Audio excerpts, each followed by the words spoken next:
ទំនងខ្លាំងមែនទែនបងប្អូនទាំងអស់គ្នាអើយនេះគឺជាបង្គាអបទៅដោះគោលីជាមួយប៊ឺបងប្អូនគាត់ថាឡើងឈ្ងុយឆ្ងាញ់តែម្ដងបងប្អូនហើយនេះយើងមានបង្គាបងប្អូន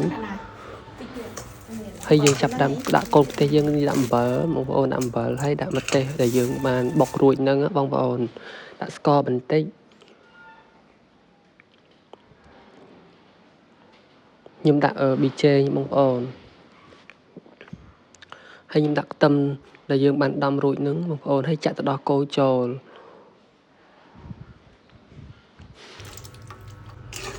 ឥឡូវនេះយើងកូរវា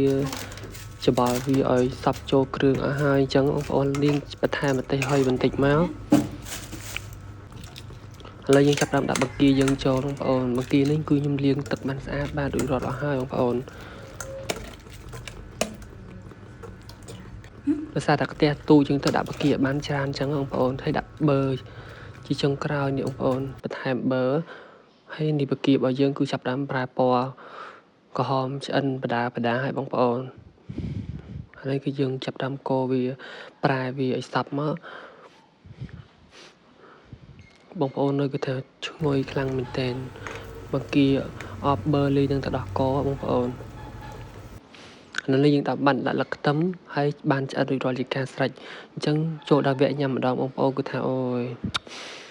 បងប្អូនអរគ្នានេះបន្ទាប់ពីបងប្អូនបានទស្សនាពីសកម្មភាពធ្វើបង្គា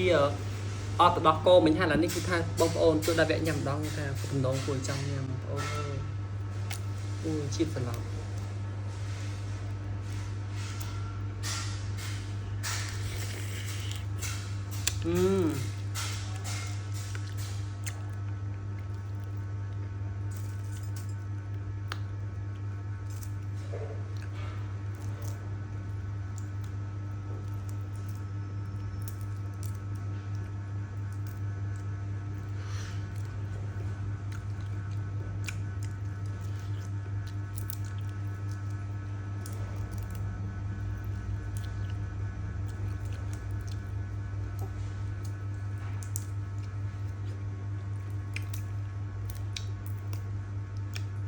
សាច់នឹងរឹងផ្អែម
វីដេអូរបស់ខ្ញុំគឺបានមកដល់ទីបញ្ចប់ហើយជួបគ្នានៅវីដេអូក្រោយសូមជម្រាបលាសូមអរគុណ